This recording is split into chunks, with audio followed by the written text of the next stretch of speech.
retreat at Stony Point yesterday, totally exhausted. I was mentally, emotionally, and physically too tired to write the sermon that I was prepared to write last night. And sometimes when that happens, it hasn't happened in this congregation yet, but it has happened in other congregations. I will go to somebody else's sermon and, give credit to that other person and read a sermon. And so I'm looking at Barbara Brown Taylor last night, trying to find something that I think is appropriate, and I thought, I wrote a very good sermon 3 years ago for the Ogden Memorial Presbyterian Church, and I pulled that out, and I read it, and I said, I think there's something to be said in this sermon.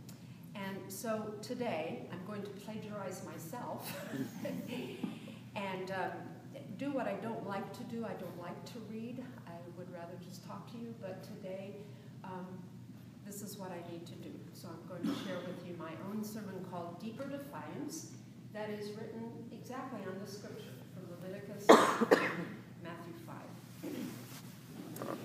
In the HBO original movie, Iron-Jawed Angels, inspired by a pivotal chapter in American history, Hilary Swank plays Alice Paul, an American feminist who risked her life to fight for women's citizenship and the right to vote. The setting is Philadelphia and Washington, D.C. between 1912 and 1914. Paul founded the separatist National Women's Party and wrote the first Equal Rights Amendment to be presented before Congress. Together with social reformer Lucy Burns, she struggled against conservative forces in order to pass the 19th Amendment to the Constitution of the United States of America. One of their first actions was a parade on President Woodrow Wilson's Inauguration Day. The suffragettes also encountered opposition from the old guard of the National American Women's Suffrage Association, an organization formed in 1890 by the likes of Susan B. Anthony and Elizabeth Cady Stanton. The activists on that day get arrested and go on a well-publicized hunger strike where their refusal to eat earns them the title, the Iron-Jawed Angels. This is a powerful movie for many reasons. It is something all of us should watch if we ever begin to take the privilege of being able to vote for granted. But the right to vote is not what I'm interested in today. What I am thinking about today has more to do with defiance than anything else. Every time I read the portion of the Sermon on the Mount that I just read, I get chills up my spine about what Jesus is asking us to do. And the movie Iron-Jawed Angels comes to mind because of the depth of the defiance that is displayed by Alice Paul and Lucy Burns and all the other women who quietly and persistently turned the other cheek to the powers that be at that time. You see, the hunger strike of Alice Paul and Lucy Burns and the other women who were imprisoned on trumped-up charges was not a simple little hunger strike. What it morphed into was an opportunity for the prison guards to strap these women to a chair, force a tube down their throats, and force feed them with a grotesque, gruel-looking substance. These women had every right to rise up in rage and violence. They had every right to seek to get even, to get revenge. Instead, they worked together to smuggle a message out of the prison to alert friends on the outside about how horribly they were being treated. By using their heads and their hearts rather than their emotions, they managed a depth of defiance that ultimately freed them from prison, and they won the right for women to vote, which introduced an unheard of parity between men and women. And that parity of beings, that egalitarian way of being together, is the very essence of what the realm of God always, always hopes to be. Now, the defiance of Alice Paul and Lucy Burns was clearly subversive in the very best sense of that word. They did not allow themselves to go as low or become as violent as their opposition. Not that women of that day would have even considered violence. Instead, they did the equivalent of what Jesus is recommending in today's gospel lesson. Do not resist evildoers, turn the other cheek. If someone is trying to take away your best cashmere sweater, give them your mink coat as well. Carry the other person's burden twice as far as anyone expects you to carry it, says Jesus. Because believe it or not, Jesus is calling all disciples to a certain subversive defiance that does not and will not stand for evil behavior or evil intent.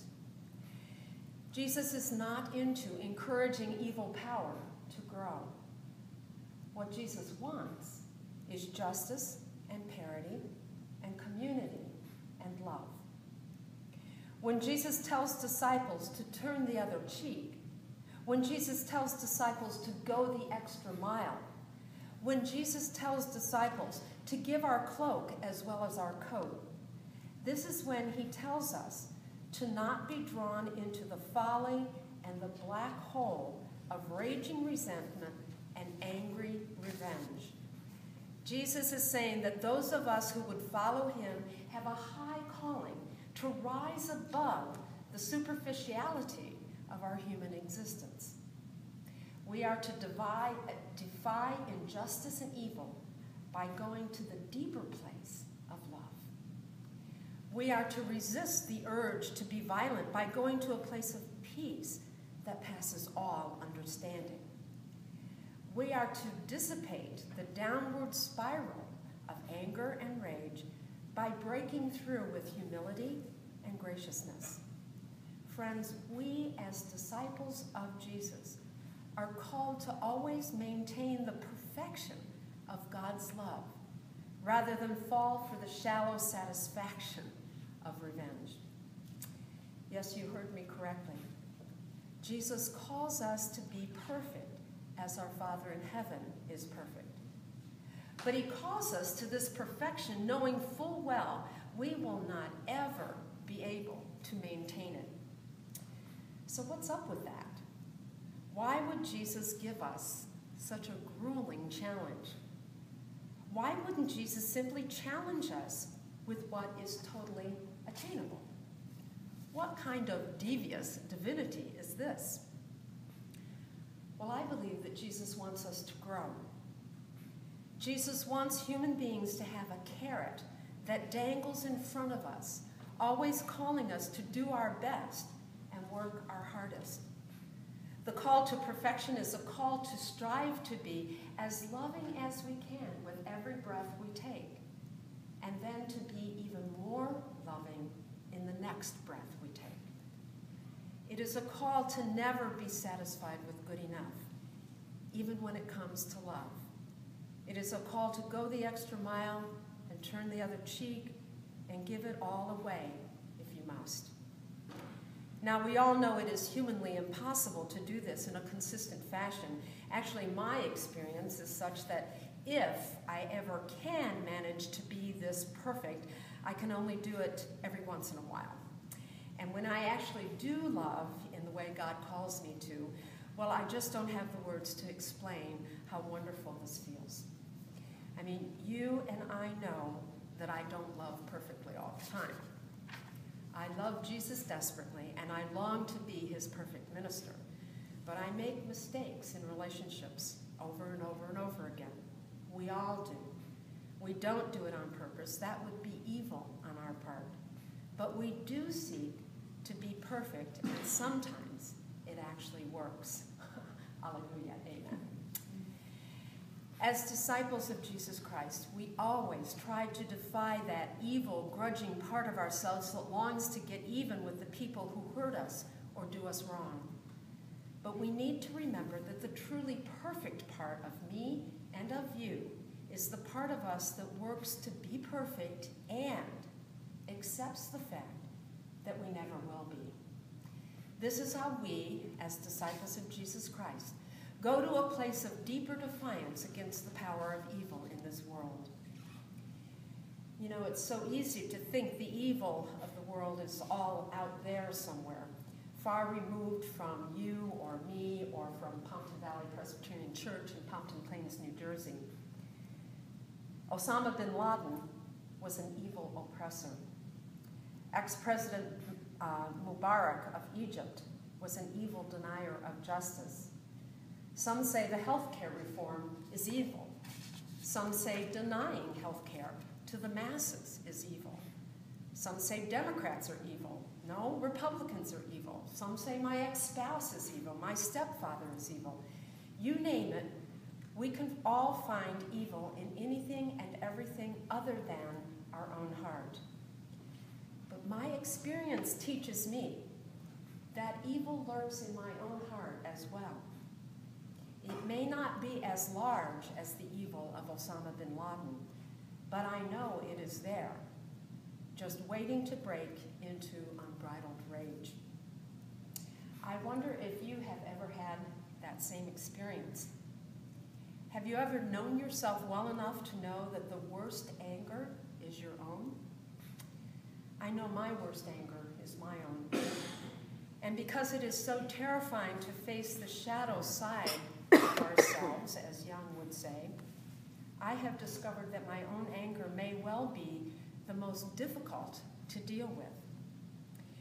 Last week, well, now this was 3 years ago, a friend of mine was talking to me about how God and evil compete for the same space in this world. And most of all, they compete for a place in our hearts.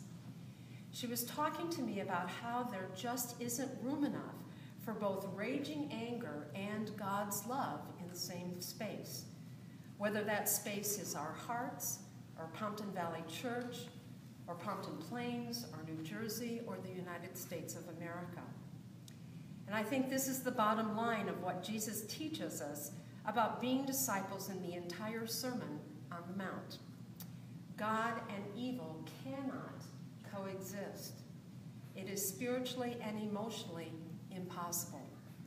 And God longs to fully dominate the human heart in whatever way possible. Now, evil takes many forms. Evil can be greed, or anger, or anxiety, or fear. But bottom line, Jesus is saying there's not enough room for both anger and peace in our hearts. As disciples, we are called to choose to make room for either the evil of hatred or the love of God in our hearts and in our lives. And I can't say it enough or in enough different ways. The love of God and the presence of evil cannot and will not coexist. So this doesn't mean we will never experience anger. We will. We are human. This doesn't mean we will never want to get even with someone. We will. We are human. This doesn't mean we will never want to cheat someone because they have cheated us. We will. We are human. What it does mean is that as disciples of Jesus, we are called to make a choice to not cling to anger and not cling to rage and not cling to the injustices that have been acted upon us. We are instead to cling to God's love and allow only room for love and grace and forgiveness in our hearts. Now, in closing, I would like to share one story I heard from all the demonstrations in Egypt that happened 3 years ago.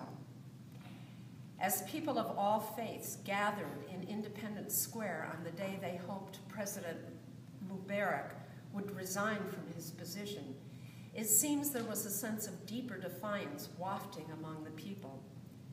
A story was told somewhere in the midst of all the reporting of those events that the Egyptian media was sequestered in the tentative protection of a barbed wire enclosure. And as the crowds grew, the pressing of the people against that fence increased, and eventually the fence came down. Now those crowds could have gone wild, and chaos could have been everywhere, and violence could have broken out. But the crowds of people began to chant, "Peace, peace, peace, peace, peace, peace." And the people backed up, and the fence was put back in place, and the peaceful defiance continued. This is what Jesus is talking about in this part of the Sermon on the Mount. Disciples of Jesus, actually all human beings, are called to a deeper sense of defying the evil of this world. We are called to be perfect in the ways we seek to love God and love one another, more in effort than in actuality, but to seek to be perfect. So I know what I want for my life. And my question to you today is, what do you want for yours?